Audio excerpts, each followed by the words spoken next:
Are you a construction company struggling with your insurance program? Stay tuned, we're going to discuss some common misconceptions when reviewing your program on a whole.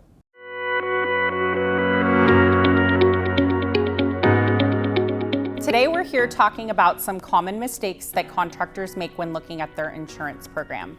Andy, what do you think are some misconceptions when looking at an insurance program on a whole that contractors, you see them make on a regular basis? Sure. Well, I think one of the big misconceptions in is natural being in the construction industry is the bid mentality that our construction clients typically have.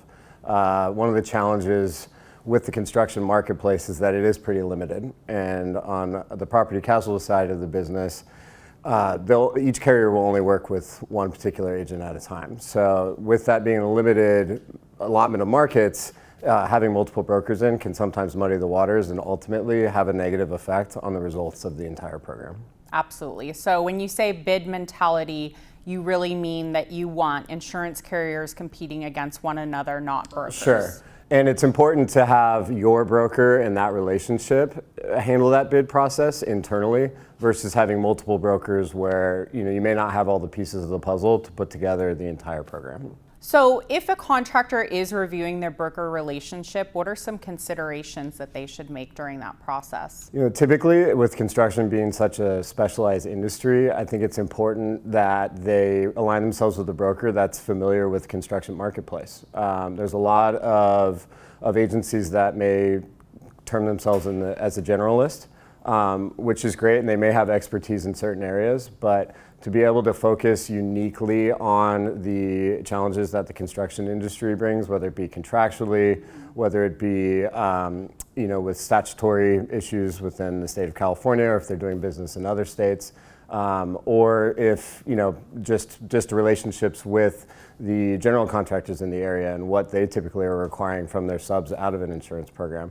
Typically, a construction-focused broker is going to have a lot more in-depth knowledge that's specific to what it is they're doing. Any other considerations, Andy, that you can make for contractors when they're reviewing their current relationship with an existing broker and potentially looking at changing their broker relationship? I think it's very important for the potential client to look at the relationship, whether it be the marketing process that we already talked about, but more as a whole and what they can bring to the entire relationship. So whether that be claims management services, risk management services, really what's gonna make up that entire partnership between them as the client and the broker to make sure that they're getting a holistic approach to the risk management program.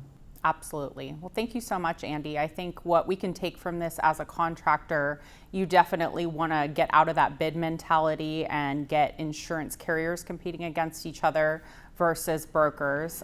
Specialization, you want to make sure that your broker really understands your business, and then also resources. So we really appreciate your time today, and I think that was some great information. Cool. Thank you. Thank you.